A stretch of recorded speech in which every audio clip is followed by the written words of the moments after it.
September 13th, 1984. This is Joe Todd, an interview with Mr. Kenneth Beckwith. Mr. Beckwith, who were you born? Well, I'll have to think on that. I was born on the county line down between Beaver and Harper County. And when's your birthday? 5/24/22. Who's your father? Arlie Beckwith. And your mother? Mabel Beckwith. What was her maiden name? Wells. Wells. Where were they from? Laverne, I guess you'd say. Well, where did they come from first to come to Laverne? Do you know? Were they from Oklahoma? Yes. They came from the Laverne area? Mm-hmm. What did your father do? What kind of work? He's a farmer. Farmer? Did your father come and homestead in this area? No, they came here from Nebraska. Nebraska. When did they come to Oklahoma? Any idea?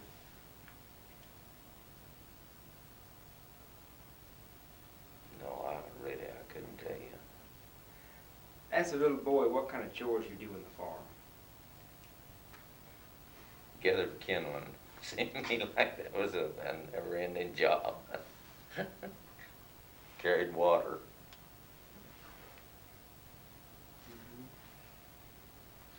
Where'd you start school? Where? Yes, sir. At Blue Mound. Blue Mound. What year? 1928.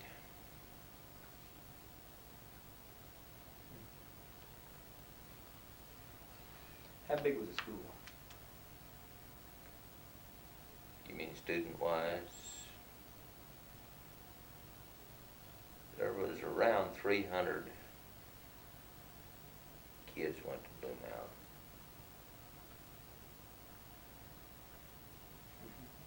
And what year did you graduate from high school? 1940. 1940. Where? Balko. Balko? How many teachers did you have at Blue Mound? That many pupils?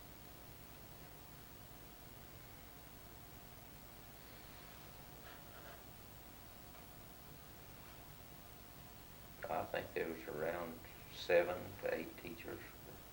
Did they have high school at Blue Mound? Yes. Had all 12 grades? First through 12. And Balko at that time had all 12 grades? There was four schools in that area: Balko, Blue Mound, Union, and Bethany. It's 6 miles apart. Did they all have high schools? Mm-hmm. Well, that was quite a thickly settled community then. Well, there used to be somebody living on every quarter there. Most of them are large families. Yes. How big was Balko? The town of Balko. Yeah. Well, ever since I knew it, it wasn't very big, but I guess it was at one time a pretty good sized little town until so much of them moved out to the railroads. What kind of businesses did they have in Balko? Now we're talking about the early day town. In the early days, Yeah. well, all I know is just what I've heard. Well, but there was fine. 2 banks in Balko. Yes. Blacksmith shop.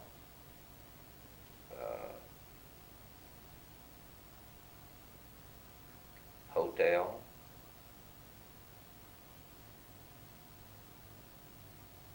I think there's 2 filling stations there. I can remember 2 filling stations being there when I was. And how many general merchandise stores? Grocery stores. Just one that I know of, Just one? that I can think of. And there was a hardware store there. How many churches?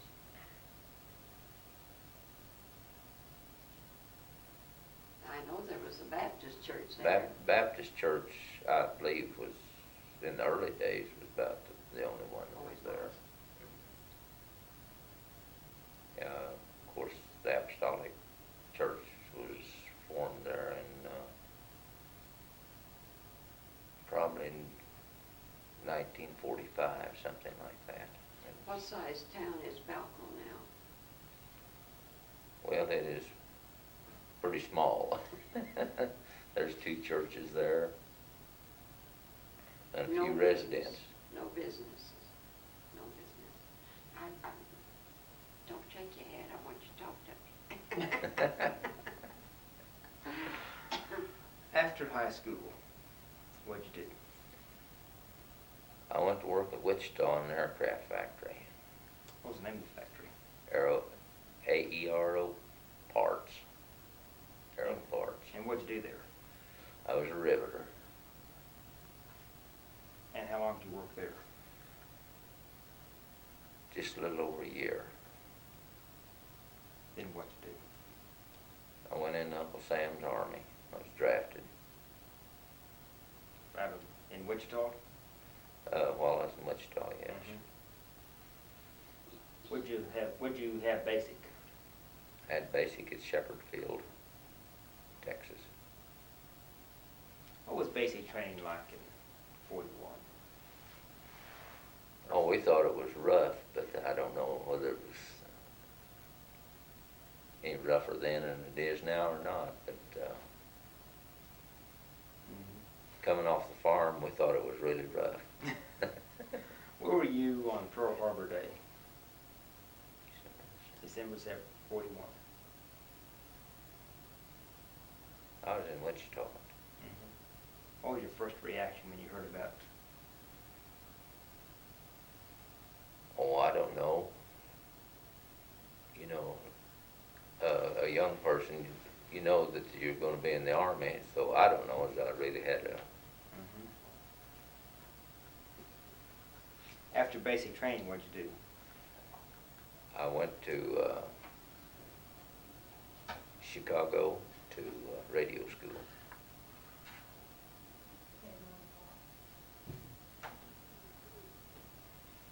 How long were you up there? About 6 months. 6 months. And what aspect of radios did you learn when you talked? Operational, code, maintenance.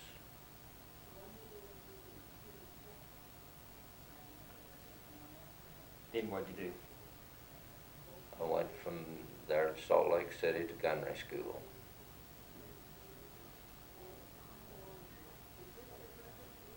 And more radio school.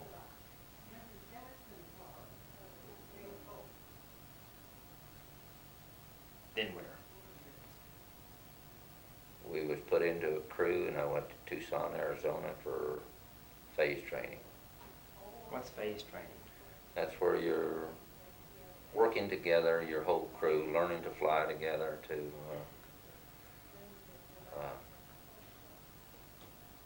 learning all your different functions as a crew, really. Is that at Davis-Monthan? Davis-Monthan Field. And how long were you there? We was there about 3 months. What year was this?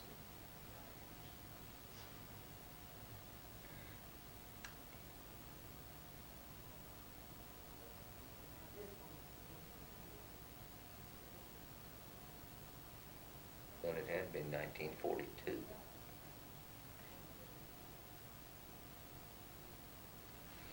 What were your, of course, I guess up to 42 we weren't doing too well in the war. What were your thoughts on that? Knowing Bataan, Corregidor? Well, we just knew we had to win, that was all. After Tucson, where'd you go? We flew to Topeka, Kansas, where we picked up a new airplane. From there to Manchester, New Hampshire, to Goose Bay, Labrador. Goose Bay, Labrador to Iceland, from Iceland to Ireland, from there to England, and we was back and forth from England to Ireland 2 or 3 times. So you were in aviation then? Radio operation? Yes, In aviation? And then from there, from Ireland, we went to our base. Which was?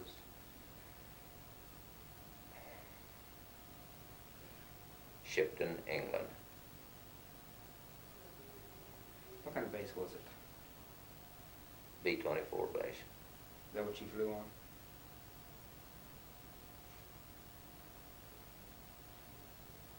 Tell me about your experiences, first part of the war, in B-24s in England. Well, when we was introduced to our base, we flew in there. They used an old converted B-24 that they'd stripped everything out of, and they had us almost hanging from the ceiling when they flew us in there. There were so many people in that thing. But when we landed at our base, my first impression of the base was that there was 3 B-24s blew up on takeoff that morning, so we had to use an alternate runway when we landed. How come they blew up? One of them blew up from something, and the others were so close behind him that it took all 3 of them. So that was my introduction to my base. We flew our first mission, DDay. We bombed the coast of Normandy when our landing troops were 600 yards from shore. Did you know what was going on when were you aware that D-Day was coming? Yes, we was briefed the night before. What were your feelings flying over the channel? Oh, that would be hard to say. Scared, not knowing what to expect. And we was flying with the instructor pilots that day. We didn't have our regular pilot. And I'd say most of your feeling was being scared. And you bombed the coast, and our troops were how far from the shore? 600 yards is what they told us. How much opposition did you meet? We met a lot of flak, but no fighters. It was mostly just ground fire. How many bombers were in the group? That would be hard to say because there was a constant stream of bombers flying from England to the coast and back, refueling, reloading, back to it was just a constant stream. I'd say there's at least 3,000 bombers involved in them. How many trips did you make? We only made the one trip that one day. We was a novice, and I guess they thought that one trip was enough for us that day.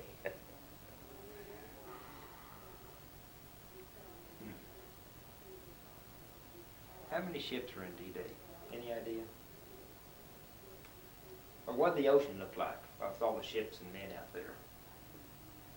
Well, from where we sat, it looked like you could have walked all the way from England across the channel, stepping from ship to ship.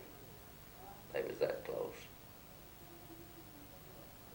And it was just like the bombers was. It was a constant stream. They just unload, back to England for another load. The ones that wasn't hit when they were unloading and everything. How many planes were lost? Oh, I wouldn't have no idea. There was some lost, I'm sure.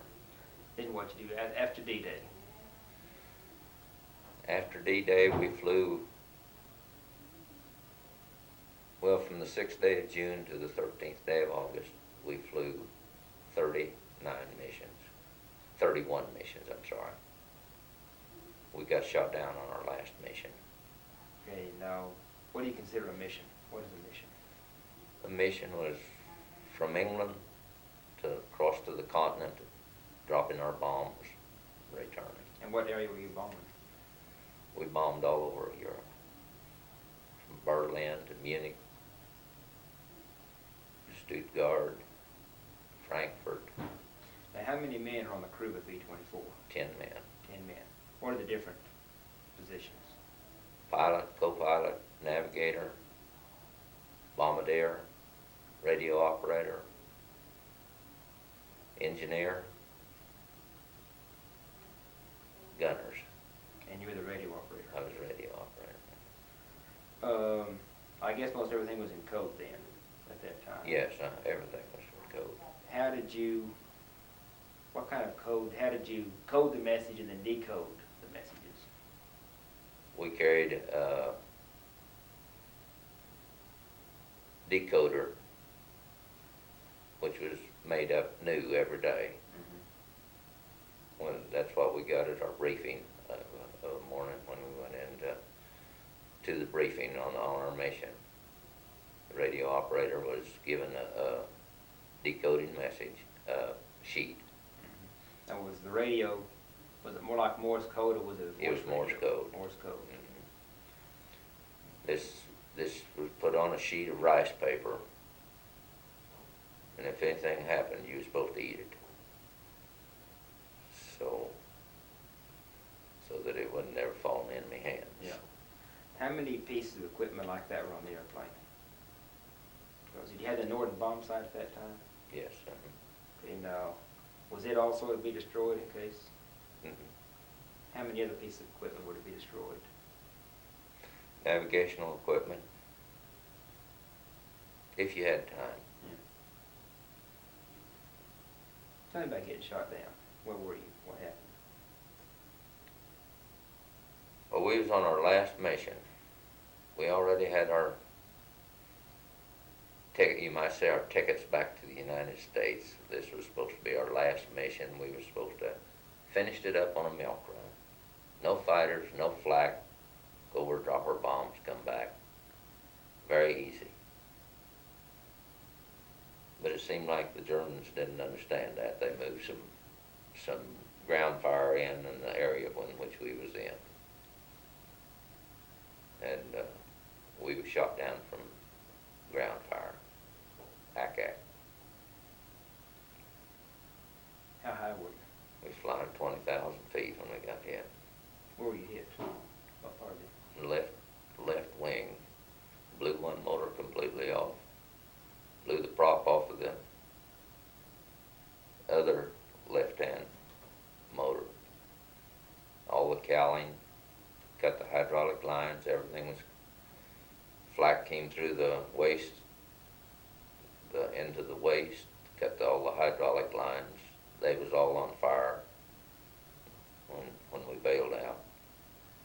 We still had our bombs. We was on our bomb run when we got shot down. We'd had trouble with opening the bomb bay doors. 3 of them opened, 1 of them only about halfway. The engineer and I was out on the catwalk trying to kick the bomb bay door open when we got hit. We was very lucky that neither one of us got hit by flying flak at that time. When you're out on that catwalk, it's only about 14 inches wide, just off the top of my head, and about 14 inches wide, a catwalk that goes through the bomb bay. We was out there without no parachutes on or anything, trying to get that bomb bay door open.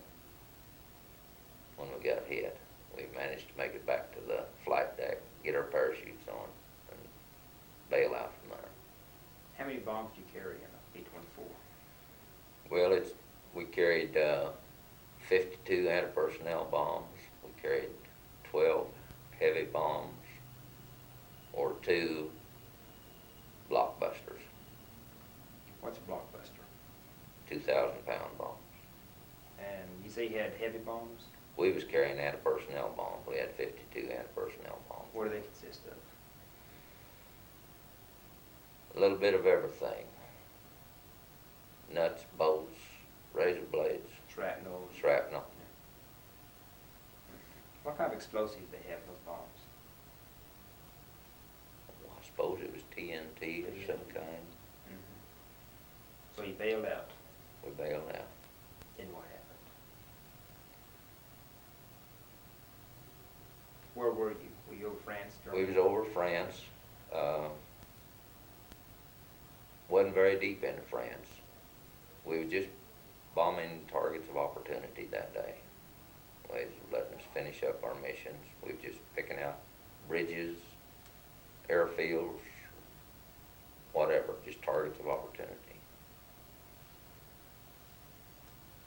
When we got hit, the pilot ordered everybody to bail out. He held the plane up as long as he possibly could till he thought everybody was out. And then he took a running dive and got out himself.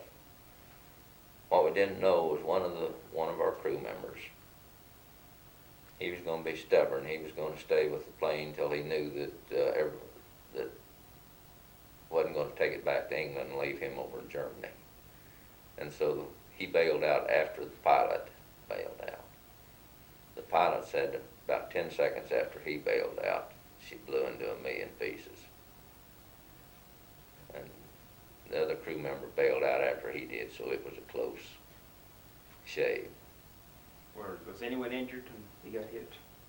The only injury we had one boy that was, his chute didn't fit him right, and it injured his back pretty bad. But that was not from being hit by the... No, none of us got hit by any shrapnel, bullets, or anything. We was one of the lucky crews. Because that day that we got shot down, there was, right in the same area, there was at least 4 planes got shot down. Out of one plane, the co-pilot blew out of the plane, and he was the only survivor. When he came to himself, he was floating down in his parachute. He never did know how it opened, how he got out or anything. 2 of the other crews, there was no survivors. So we was one of the lucky crews. The good Lord was with us, I'll say that. What happened then? Well, we was always taught to free fall and then open your chute to give you that much more of a leeway to get away. If you can imagine just jumping out into 20,000 foot of space there, I don't think I'd much more than got out till I pulled my ripcord. It's lucky I didn't hang up on the plane someplace. One of the crew, he followed his instructions. He fell free till he thought he was fairly safe. Pulled his ripcord and nothing happened. And he managed to tear it open. We was wearing chest packs. He tore it open, run the silk out the hand. It just blossomed out, broke his fall, and he hit the ground. And he was free for about 30 minutes before he was recaptured. That's a close call. That's a close call. Had you been given training in parachutes? Just when you bailed out, pull the ripcord. It was on-the-job training. It was on-the-job training, definitely. That's a pretty frightening experience, like I say, to step out in 20,000 foot of space up there and just that little pack on your front is all of it between you and eternity. Did you know if you were over friendly? No, we knew he was over enemy territory. What were your thoughts then, coming down? Well, the first thought when he said bail out was that this can't be happening to us. But then after we was coming down, this is kind of amusing, I guess, but when I first bailed out and my chute opened, I was swaying, from every time it'd sway one way, that chute would kind of fold a little bit, spill a little air, you'd drop. The next way it'd flow, you'd drop. Boy, I had to hold those shroud lines trying to straighten that thing up, and pretty soon I began to feel felt like a tug on that thing. Looking up at the chute, began to see holes appear in my chute. They were shooting at us from the ground. I got it back into motion, I'll guarantee you, because I wasn't about to make as easy a target as possible up there. I had 7 holes in my chute when I landed. But no one was hit? No, no one was hit. On the ground, what'd you do? As soon as I hit the ground, I landed in a apple orchard. And when I hit the ground, just before I hit, my chute swirled me around. I was trying to remember everything that they'd told us coming down. Keep your legs together. Relax. Roll when you hit the ground. Well, it just seemed like there was I don't know whether it was a whirlwind, whether it's what it was, but my chute swirled just before I hit the ground. I lit on my back with my leg twisted back under me. And I still carry an ankle I got banged up there. Well, the first thing that we'd been taught was to get rid of that chute. Well, there was an old house in this orchard. I got my chute off, and I crammed it under the foundation of this hole in the foundation in this old house. And I started back towards what I thought was the front lines. Well, I didn't get the 100 yards till I heard, I guess they was speaking in German. Anyway, I got the idea it was to halt. Well, I didn't know for sure whether they knew where I was at. I fell behind the hedgerow there.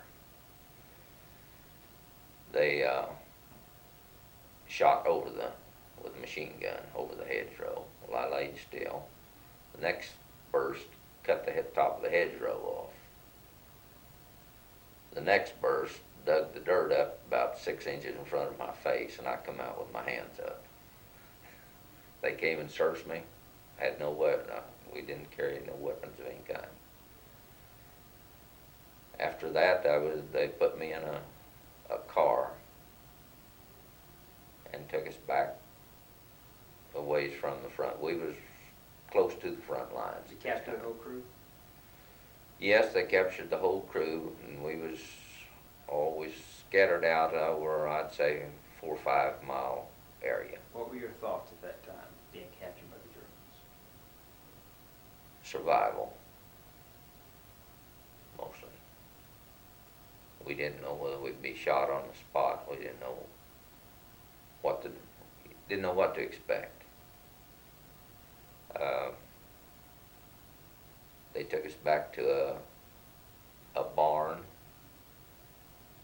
and we was all thrust in the barn. There I met other parts of my crew, and they kept bringing them in all afternoon. This happened about 2:30 in the afternoon is when we were shot down.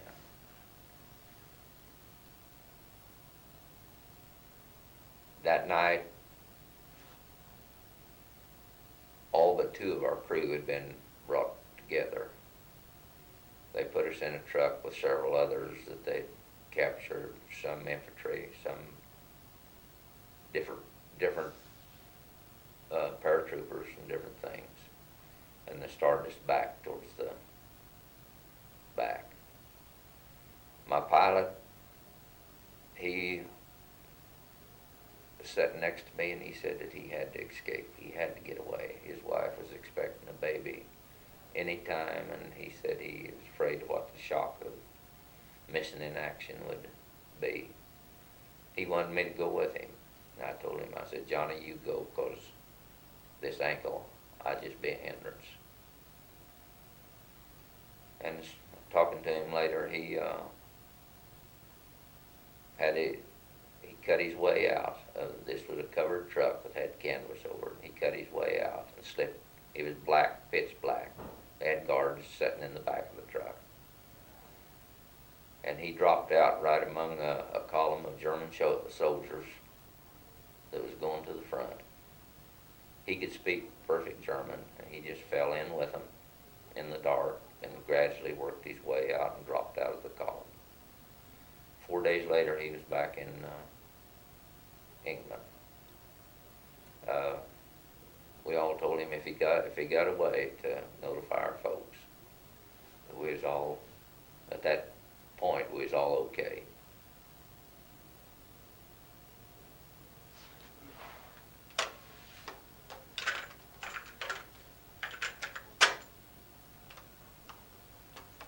Okay. We was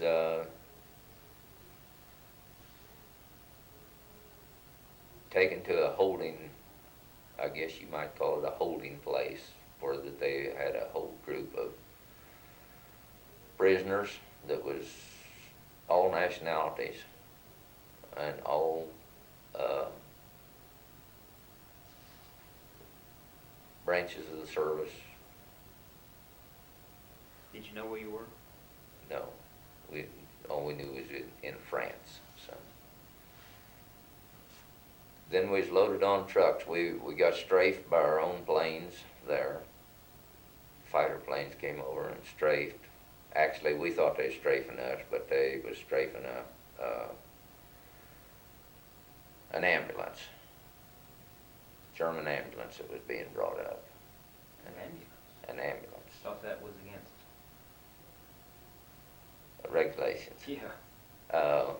It was supposed to be. But whenever they discovered that they was carrying ammunition, hand grenades, and so forth, and the ambulance is coming up, their orders was to stop anything that moved. Well, they got this ambulance, turned it over, killed the doctor and the driver that was in it. And we thought we'd had it there, right there. This commander, he decided he was going to behead all the airmen that was there with a dull axe, which we wasn't looking forward to very much. But he took a bunch of us out to set this ambulance up, and we had a P-38 pilot that was with us, had been shot down. And he was, I'll say, he really argued with this commander. He told him that the reason they shot him down because they was carrying ammunition. No, they didn't carry ammunition in their ambulances, and this was against the Geneva Red Cross deal and all this. But they took a bunch of us out to set this ambulance up, and when we did, the back doors fell open and it was loaded with hand grenades. They all fell out and the doors flew open. And so this kind of calmed him down a little bit. They loaded us on trucks and started us for Paris. There's 5 truckloads of prisoners. Well, we knew from this P-38 pilot, their orders was to stop anything that moved on the road. And that didn't give you a very good feeling, I'll tell you. We was moving down the road towards Paris, and there was 4 P-51 fighters came over. And they peeled off. And of course everybody was waving shirts, anything they had, trying to attract attention, you know. Well, they pulled up, these 51s, and this, I guess the leader of the bunch, he flew over, and evidently he recognized us for what it was. And when he went over, he waggled his wings. And of course, the German shot at him as he went over. He was low enough that, but he escorted us then from that point into Paris, just flying back and forth over the troop. So Did that German shoot him at him anymore? he got high enough that they wouldn't. But he stayed with us till we come into Paris. We was put into some kind of a large building there in Paris. You back up. What date you talking about? What time period? We was shot down the 13th of August Of 44. of 54. Yeah, yes. after D-Day, okay, okay. We was taken into Paris and put into a large building there. The people of Paris was very sympathetic. We could have, I think most any of us could have escaped there, but the Germans would give the ultimatum for everyone to escape, they'd be 10 shot. Nobody wanted to take the risk of being the cause of some of their other people being shot. What date did you arrive in Paris, any idea?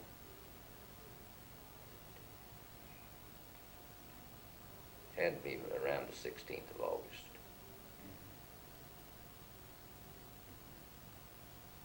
From there we was put on a train.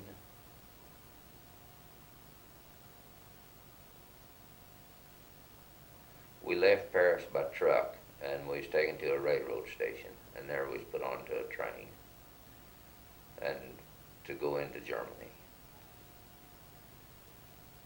And they put 50, 60 men to a boxcar. And those boxcars are small.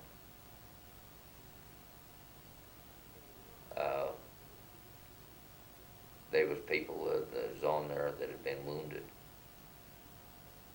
but there was no doctor given, no first aid given or anything. And the guys more or less had to kind of take care of themselves, help each other as best we could. We was put on that train and we sent to Frankfurt, Germany. But on the way there, the train was strafed by American fighter planes. The engine was knocked out. The whole train was strafed. We had bullets came through, but luckily in our car no one was hit. But it's a pretty weird sound when those bullets come tearing through those cars, the wooden cars. These were wooden cars. And we sat out there on the plains for almost a day, locked in these boxcars. They wouldn't let us out for no reason, water, bathroom, or nothing. And finally, they brought another engine out and hooked onto it, and we proceeded on to Frankfurt, Germany, where we was put into a prison camp there. It was a temporary prison camp. There we received American Red Cross parcels, food parcels, also a prisoner of war parcel, which was a pasteboard suitcase that had all essentials in it, toothpaste, razors, so on and so forth. You might say it was a survival kit. While we was there, the railroad yard was not too far from this prison camp. The prison camp was on top of a hill. We could look down on the city there of Frankfurt, the marshalling yards. The American fighters came over and strafed that marshalling yard. I mean, they bombed it, strafed it. They really give it fits. Of course, we had a ring. What's a marshalling yard? Well, a marshalling yard is where the trains converge, Okay. and I guess they have their roundhouses and so forth like that. But we had quite a show there. We was sitting on top of the hill where we could see the whole thing. Ringside seat. We had a ringside seat to it. Was the POW camp marked so that the airplanes could tell what? It had red crosses onto it. Yes, this one did.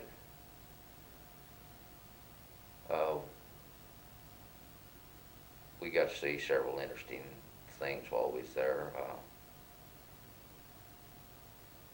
Of course, that might take too long to tell all that. Go ahead, go ahead. Well, there was evidently one of these fighters decided to make one more pass at this deal, and so he made one more pass at it. Well, the rest of them had turned back towards home. Well, when he did, there was 4 German fighters jumped on his tail, and I mean, they was giving him fits, and he flew right over the camp. They was shooting at him at all this time, which we all dove into the ground.